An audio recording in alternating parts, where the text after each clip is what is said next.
उत्तराखंड की धरती को मेरा प्रणाम और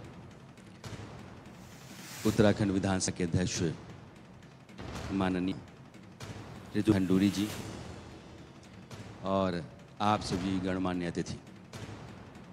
उत्तराखंड को हम देवभूमि कहते हैं। देवताओं ने धरती पर रहने के लिए अपना जो सर्वोत्तम स्थान चुना वो उत्तराखंड है और इस कुल के शिरोमणि देवाधिदेव महादेव केदार धाम में विराजते हैं।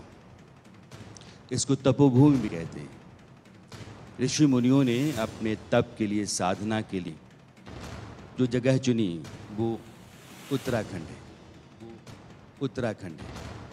ऋषि विश्वामित्र, अगस्त्य, व्यास, द्रोणाचार्य ऐसे ऋषियों की ये पावन भूमि है, मनीषा भूमि है।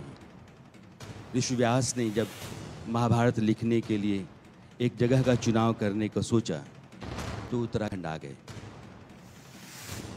यह धरती देश की, दुनिया की पावनतम नदियों की जननी गंगा, यमुना, मंदाकिनी, अलकनंदा, सरस्वती, कई तरह की शक्ति धाराएं चलती हैं उत्तराखंड में। योग की, तप की, त्याग की, साधना की, भारतीय मनीषा की, सनातन की। एक तरह से यह जो प्रांत है वो भारत का शक्तिपुंज है। इसलिए हमने सोचा कि समाज की शक्ति है महिलाएं, उनका इंडिया न्यूज़ का शो हम महिलाएं, समूचे न्यूज़ चैनलों के बीच में महिलाओं की एक मुश्त इकलौती आवाज़, उनका अपना सरोकार हम महिलाएं, और उसके आयोजन के लिए हम उत्तराखंड क्यों ना आएं। और हमारे प्रस्ताव को उत्तराखंड की सरकार, यहाँ के मुख्यमंत्री पुष्कर धामी जी ने भी समर्थन दिया, सहयोग दिया। मैम आपका भी समर्थन मिला, सहयोग मिला और आज हम महिलाओं का उत्तराखंड कैप्चर है। उत्तराखंड की बहुत सारी महिलाएं, आम तौर पर यही जाना जाता है हिंदुस्तान में कि उत्तराखंड का मतलब सेना में लोग काम करते हैं, बस सेना वाले लोग हैं। लेकिन आप जब देखते हैं, जानते हैं, आपको लगता है हिंदी लिटरेचर है। सुमित्रा नंदन पंत, मनोहर श्याम जोशी, शिवानी, शैलेश मटियानी, मंगलेश जबराल, बेहिसाब हिमांशु, राजेश जोशी, बेहिसाब नाम है। फिल्मों में महिलाओं की उपस्थिति इतनी अधिक है कि मुझे लगता है किसी भी राज्य से इतनी बड़ी तादाद में महिलाएं बॉलीवुड में नहीं होंगी या बहुत कम राज्यों से होंगी जितने उत्तराखंड से हैं। आज उनकी भी मौजूदगी रहेगी। तो मैं इंडिया न्यूज़ के दर्शकों, आप सभी अतिथियों और मैम आपका इंडिया न्यूज़ परिवार की तरफ से हार्दिक स्वागत, अभिनंदन करता हूं और मैं फिर वंदना को बुलाना चाहता हूं।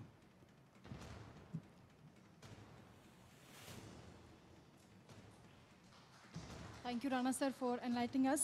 तो चलिए कार्यक्रम की शुरुआत करते हैं। हमारा पहला सेशन राजनीति और महिलाओं पर आधारित है। मैम हमारे साथ हैं रितु खंडूरी जी, विधानसभा अध्यक्ष, और मेरे सहयोगी रचना बंसल को मैं बुलाना चाहूँगी, स्टेज पर आइए और कार्यक्रम की शुरुआत करते हैं। पहला सेशन।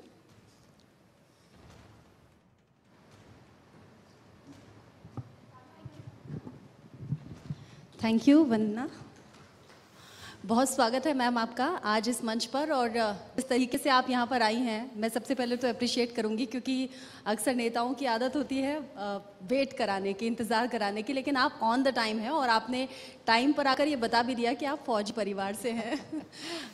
धामी सरकार ने इतिहास रचा है, सत्ता में दोबारा वापसी, उत्तराखंड का रिवाज तोड़ा है।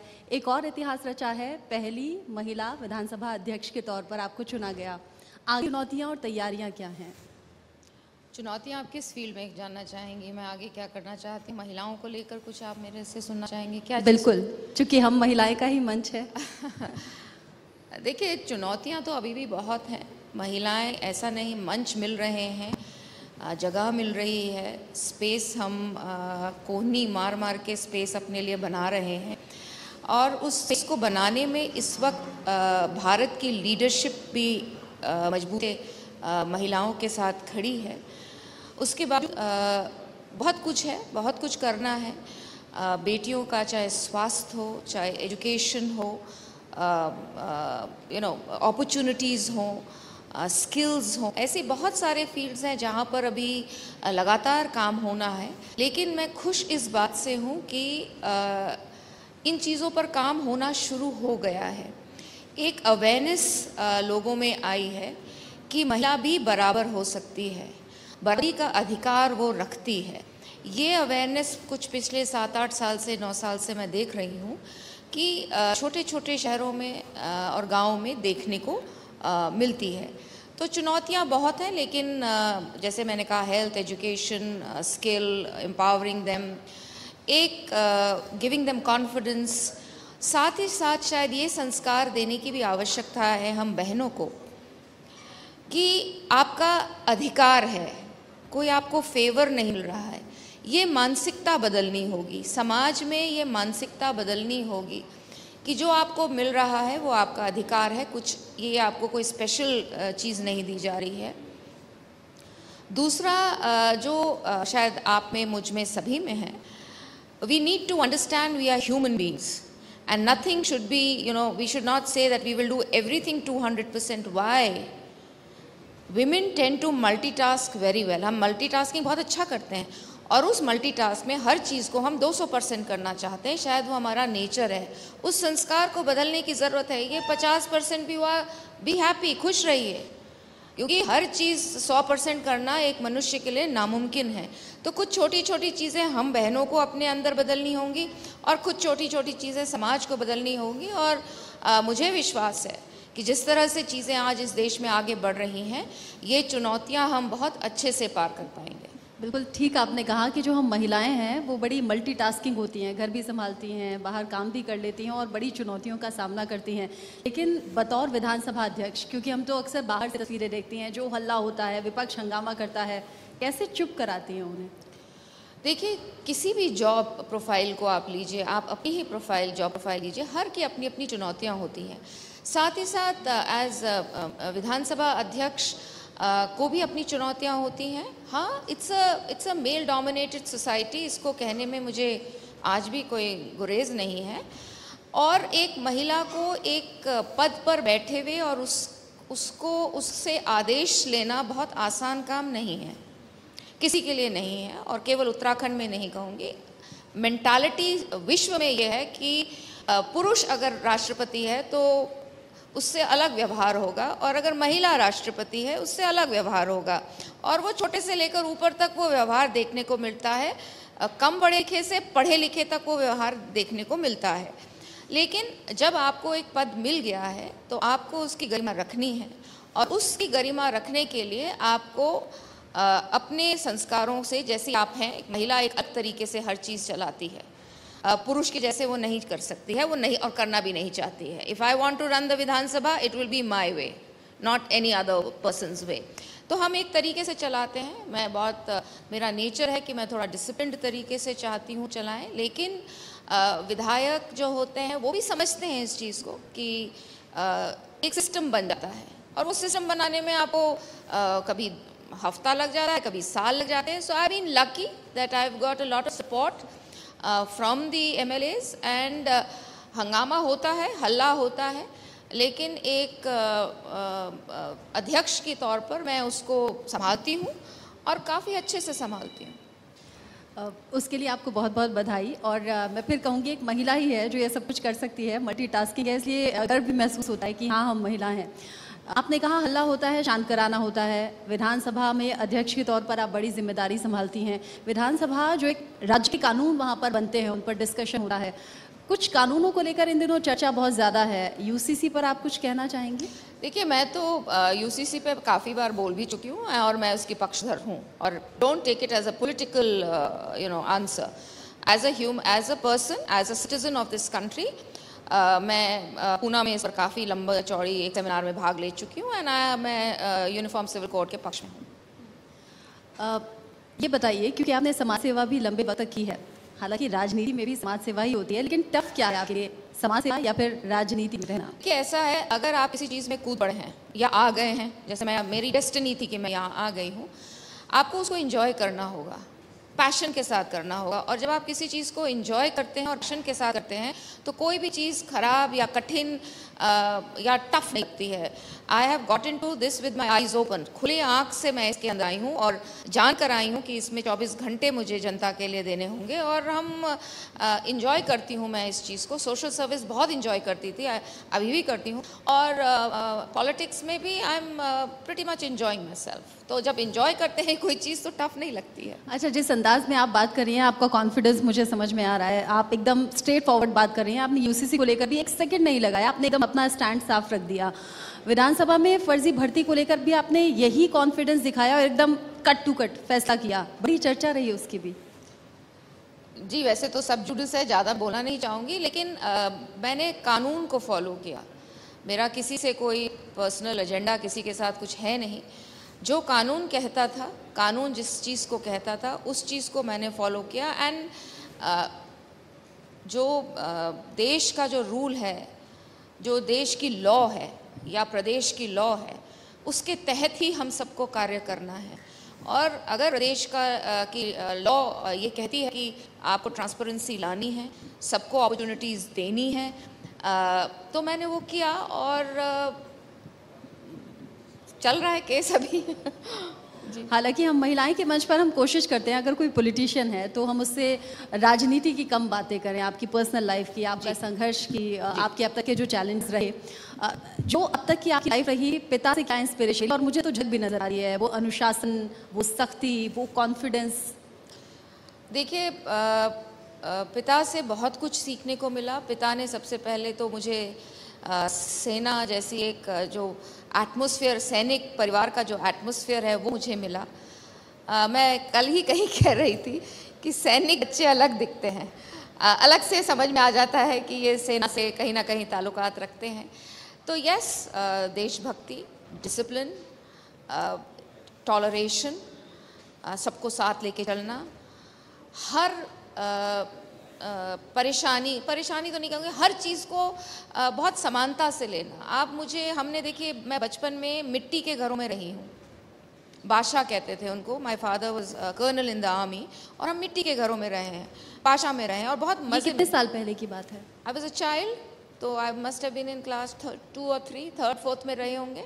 तो मिट्टी के घरों में भी रहे हैं, टेंट्स में भी रहे हैं, कैंटोनमेंट के अंदर, और उसके बाद 5 एकड़ के मकान में भी रहे हैं और खूब सुविधा के साथ रहे हैं। सो आर्मी के जो ट्रेनिंग होती है कि हर माहौल में, हर इन्वायरमेंट में कैसे आप एडजस्ट कर सकते हैं, वो वहाँ से मुझे सीखने को मिला। तो जब मैं राजनीति में आई तो यमकेश्वर के गांव में रात में मुझे रहने में या चूल्हे पर बैठ के रोटी खाने में कोई समस्या नहीं हुई, कोई समस्या नहीं हुई। इसी तरह से आज आपने मुझे यहाँ बुलाया है, मुझे यहाँ भी कोई समस्या नहीं हो रही है। So army gives you things which nothing can give you. Crores of rupees, मैं अपने बच्चों को कहती हूँ, my husband is a bureaucrat, तो मैं अपने बच्चों को कहती हूँ कि करोड़ रुपए भी खर्च करके बेटा हम तुमको वो नहीं दे सकते हैं जो हमें सिर्फ एक आर्मी के बच्चे होने के कारण वो वहाँ से हमें चीज़ें मिली। अच्छा, पापा का ट्रांसफ़र जब होता था, अलग अलग जगह, आपको अलग अलग जगह रहने का मौका मिला, पढ़ने का मौका मिला। उत्तराखंड की आप बेटी हैं, आपने ग्रेजुएशन यूपी से की, आपने पोस्ट ग्रेजुएशन राजस्थान से की। सबसे अच्छा क्या लगा? अब ये मत कहिए मैं तो उत्तराखंड की बेटी हूँ तो मुझे यही अच्छा लगेगा। नहीं, मुझे देखिए ऐसा है कि पूरा देश घूमने का मौका मिला अपने पिताजी के साथ। हर 3 साल में ट्रांसफ़र होता था, तो कभी हम सिकंदराबाद हैं, तो कभी हम पूना हैं, कभी हम नगरोटा जम्मू कश्मीर हैं, तो अभी हम बेंगलुरु सिलीगुड़ी हैं। तो हम लोगों ने बहुत ट्रैवल किया, तो बहुत आनंद आता था। साथ ही साथ जो आपने कही स्कूल बदलने की बात, उससे भी सीखने को मिलता है। हर 3 साल में जब आप कंफर्टेबल होने लगते हैं कि मेरे ये दोस्त हैं, ये यहाँ का खान पान ऐसा है, यहाँ इस तरह के संस्कार हैं, इस तरह का व्यवहार होता है, अचानक आपको कहा जाता है आप चलिए साउथ से सीधे आप जम्मू जा रहे हैं, और वहाँ की अब आपको वहाँ के लोगों को अपनाना है, वहाँ के बच्चों के साथ एडजस्ट करना है।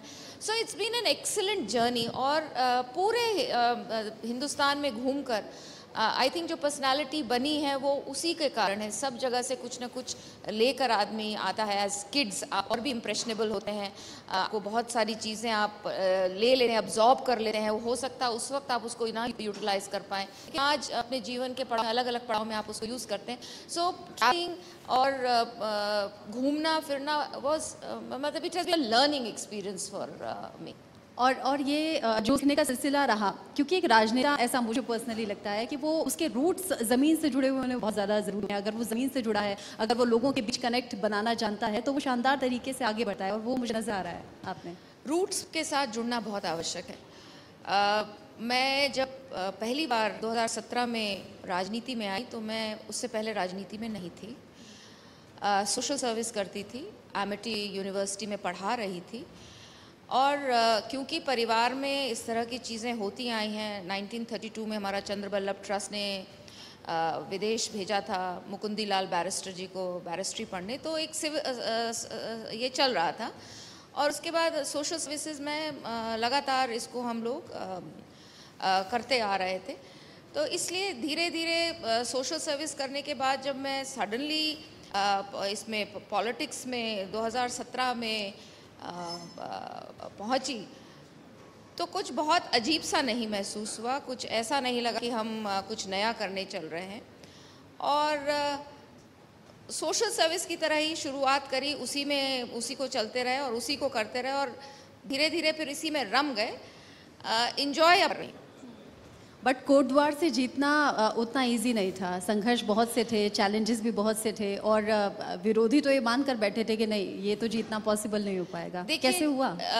2017 से 2022 मेरे लिए लर्निंग एक्सपीरियंस था यमकेश्वर का। It was a solid learning experience. जैसे मैंने कहा, जब मैं 2017 में आई तो शायद मुझे नापखेत नहीं पता था क्या होता है, मुझे कैशरीन ज़मीन क्या होती है नहीं पता था, and it's a wrong term. I'm saying it specifically because I remember I was sitting in front of the chief secretary and I said ये कैशरीन ज़मीन है। He says मैम आप क्या बोल रही हैं?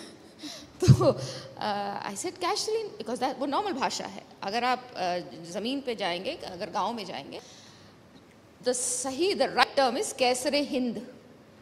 सरकारी ज़मीन जो होती है उसको कैसरे हिंद ज़मीन कहते हैं। I didn't know. ज़मीन से जो जुड़ी मैं यमकेश्वर में, गांव-गांव घूमना, गांव-गांव रहना, रात में लोगों के बीच में रुकना, उनकी भावनाओं को समझना, उनके संस्कारों को समझना, उनकी सोच को समझना। आज मैं एक कॉन्फिडेंट पर्सन इसलिए हूँ और क्योंकि मैं उस वक्त ज़मीन से जुड़ी। और कोटद्वार में मेरी जो जीत थी, ईश्वर इच्छा थी, वहाँ की जनता थी, वहाँ की बहनें थी, और जो कनेक्ट मेरा उन महिलाओं से बना, क्योंकि ज़मीनी बात बोली, ईमानदारी से बोली, झूठे वायदे नहीं किए। सो आई थिंक कहीं ना कहीं वो जो ज़मीन से जुड़ने का जो मेरा एक्सपीरियंस, या जो मुझे बहुत ज़बरदस्त एक एक्सपीरियंस मिला यमकेश्वर में, वो मेरे को कोटद्वार में उसका बहुत फ़ायदा हुआ। अच्छा, फौजी परिवार से आती हैं, और मैं तो कहूँगी चूँकि उत्तराखंड हमारे सामने ही बना है, स्थापना में जिन बड़े राजनेताओं का जिक्र सदियों तक किया जाएगा, उनमें आपके पिता भुवन चंद खडूरी जी का भी नाम आता है। पति आपके IAS ऑफिसर हैं। आप राजनीति और परिवार के बीच में बैलेंस कैसे बना पाती हैं, और चूँकि पति भी बिजी रहते होंगे, घर में टाइम कैसे दे पाते हैं? सी, अगर मैं यहाँ हूँ, it is because the family is supportive, and particularly if your husband is supportive. मुझे याद है DM कैमूर थे, भभुआ एक जगह है बिहार में, he is a Bihar cadre officer. तो मुझे मौका मिला स्कूल में पढ़ाने का, तो मैं प्रिंसिपल साहब से मिलने गई, ये इनकरेज मी कि जाओ। ऐसे नहीं, मुझे नहीं जाए, ऐसे नहीं जाओ। तो वहाँ पे जो सैलरी बोली गई, वो कहा गया 600 रुपये महीना मिलेगी। DM की वाइफ, दिमाग वैसे ही ख़राब, ऐसे 600 रुपये महीना। आई केम बैक होम, ऐसे 600 रुपये महीना में मैं काम नहीं करूँगी। He says are you crazy, तुमको मौका मिल रहा है बच्चों के साथ जाने का। सो ही पुश्ड मी, पढ़ाने लगे, बहुत मज़ा आने लगा, मतलब एक फ्रीडम मिलने लगी। वो 600 रुपये लगे, अरे ये तो 6 लाख बराबर है, I can do what I want to do with it, मतलब एक फीलिंग ऑफ एम्पावरमेंट। सो अगर आपके घर में सपोर्ट है, विच इज़ वेरी इम्पॉर्टेंट, चाहे वो हस्बैंड हो चाहे वो वाइफ हो। मेरे पिताजी का कहना ये है कि अगर मेरी माँ 200% उनकी राजनीति में बाहर रह के नहीं देती तो वो नहीं होते जो वो आज हैं। इसी तरह से मैं कहूँगी, अगर मेरे हस्बैंड, मेरी मदर इन लॉ, मेरे बच्चे मुझे आज यहाँ सपोर्ट नहीं करते, I wouldn't have been here. Covid में मेरा बेटा पड़ा था और मैं महिला मोर्चा की अध्यक्ष होने के नाते उत्तराखंड में काम में लगी हुई थी। Because my son told me that is also important, I am fine.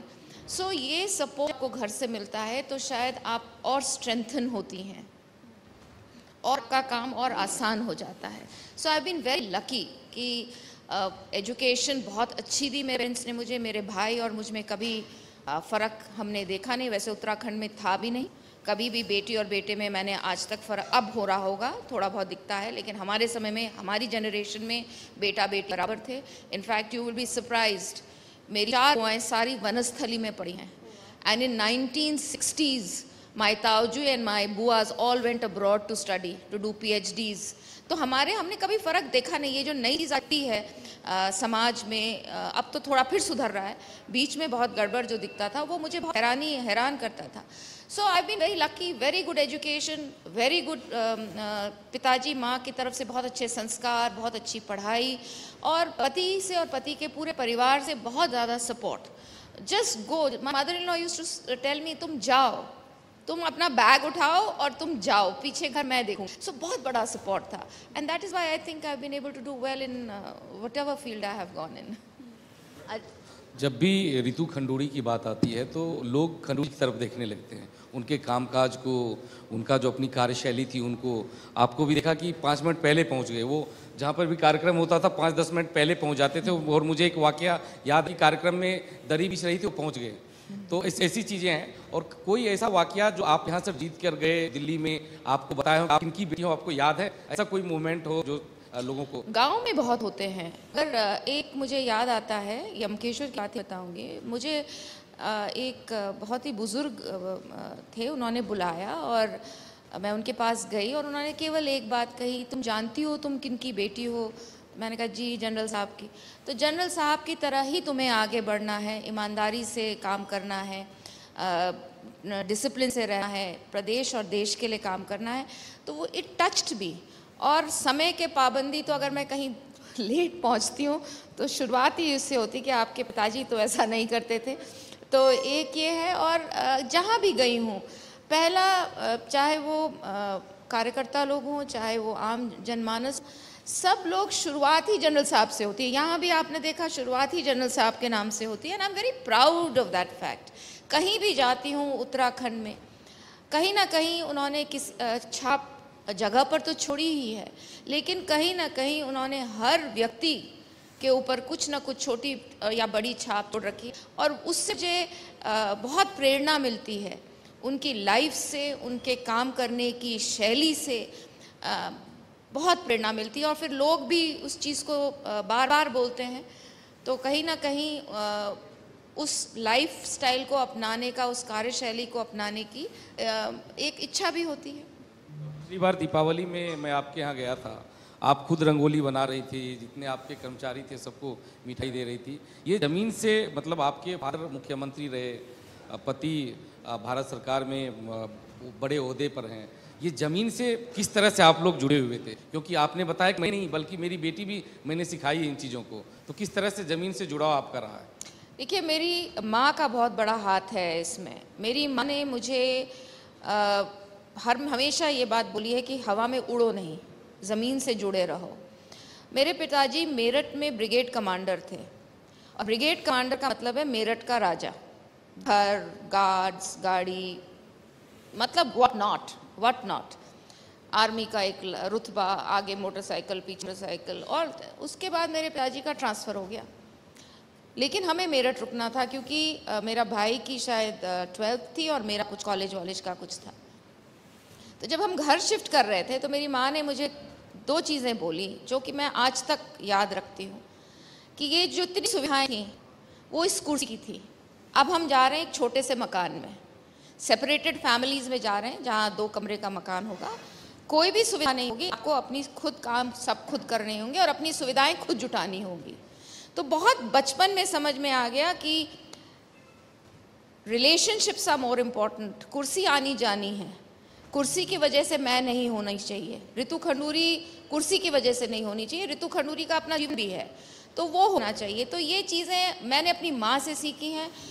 आज भी हमारे घर में बड़े से बड़ा नेता अगर घर में बैठा हुआ है, मेरी माँ को आप ट्रे लेकर बाहर ड्राइवर्स सिपाहियों को चाय पिलाते हुए देखेंगे, अंदर की सेवा के लिए वो कहती है मैंने रखे हुए हैं, वो कर रहे हैं, मेरा काम बाहर है। तो हमने ये देखा है, this is all my mother's, मेरी माँ ने ये संस्कार मुझे दिया है। रितु जी, एक सवाल है, आपकी बातें मैं सुन रहा था तो आपने कहा कि बचपन से ही आपने जो है अपने परिवार में देखा कि आप बुआ बाहर पढ़ने गई, परिवार में महिलाओं के साथ बच्चियों के साथ कोई भेदभाव नहीं किया गया।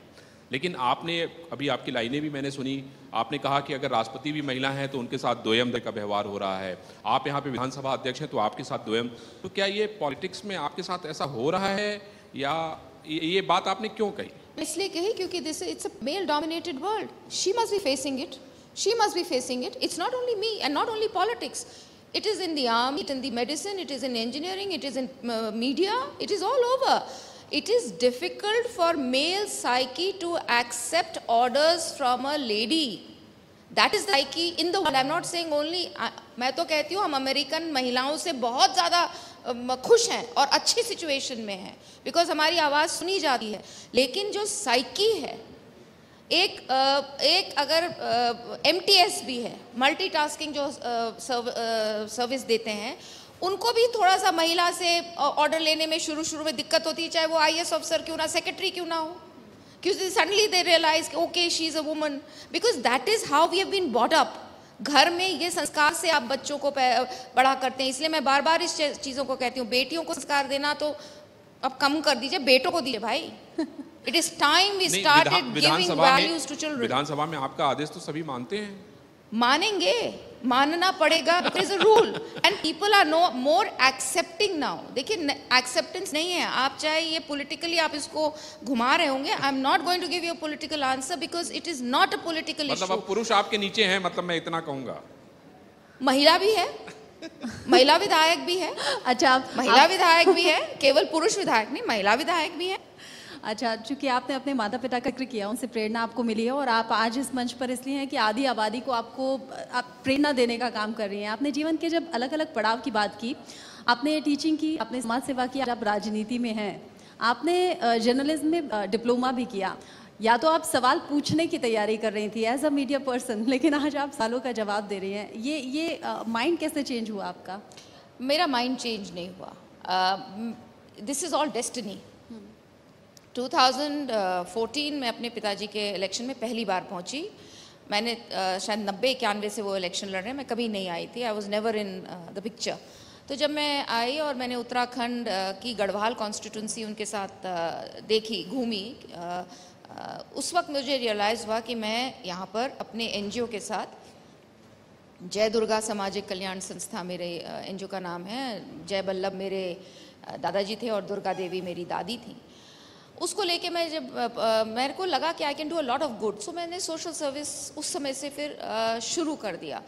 तो it had coming in and then suddenly किसी की बेटी तो हूँ ही, तो शायद उस कारण से लोगों ने मुझे ज़्यादा नोटिस करना शुरू कर दिया और कहीं ना कहीं उनको लगा होगा कि maybe she can come into politics. तो इट्स ऑल डेस्टिनी। ना मेरे पिताजी ने ना मैंने कभी सोचा था कि हम राजनीति में आऊँगी। ईश्वर इच्छा होती है, डेस्टिनी होती है। कुछ शायद मेरे सोशल सर्विस जो मैं काम कर रही थी वो लोगों को पसंद आया होगा। So that is how I came into politics. आपका काम पसंद आ रहा है, आपको अप्रिशिएट भी किया जा रहा है, आप ऐसे ही जीवन में आगे बढ़ती रहें। एक आखिरी सवाल, क्योंकि मैं एक महिला हूँ और आपका स्टाइल मुझे अट्रैक्ट कर रहा है और मैं पूछना चाहती हूँ, माथे पर बड़ी सी बिंदी है, गले में रुद्राक्ष की माला है और हाथ में आपने ये मंगलसूत्र लपेटा हुआ है, इसके पीछे कोई वजह है क्या? नहीं, it's just fashion. as a politician I think allowed to be fashionable. बिल्कुल। Am I not? बिल्कुल। लेकिन इस मंच से समाप्त करने से पहले मेरे दिमाग में एक बात आ रही थी, मैं कहना चाहूँ, we also need to appreciate the housewife. You should have something. It is the toughest job. मेरा काम बहुत आसान है, विधानसभा अध्यक्ष नेता बनना बहुत आसान है, लेकिन वो महिला जो 24 घंटे घर की चक्की चूल्हे में पिसी रहती है और फिर सुनती है रात में नंबर नहीं आए, क्या कर रही थी? पानी, आज सब्जी बहुत अच्छी नहीं बनी, दिन भर क्या कर रही थी? सो ही तो रही होगी। So we need to tell people she is working for no money and she is working very hard. वो आपके बच्चों को पाल रही है, आपको पाल रही है, पूरा घर देख रही है, उससे ज़्यादा कठिन काम किसी का नहीं है। तो ज़बरदस्त अपलॉज मिलनी चाहिए उस महिला को जो पूरा घर संभालती है, इस समाज के बच्चों को किस तरह के अच्छे संस्कार देती है, अपने घर में अपनी पति को देखती है, पति के पेरेंट्स को देखती है, सो हैट अपने माँ बाप को भी देखती है। This is how the woman of today is. So we need to applaud her and we should do something. You should have some program for such women who are working in the house, maybe happy, maybe not happy working in the house, but we should do something for them. So I want to applaud them. हम शब्दों में आपने बहुत अच्छी बात कह दी है। जब आप विधानसभा अध्यक्ष बने तो आपको विरासत में कई चीज़ें मिली। एक ऐसी चीज़ें भी मिली जिसमें कहा गया कि विधानसभा में भर्ती घोटाला हुआ। आपने एक एक्शन लिया, तकरीबन 230 के आस कर्मचारियों को बाहर किया।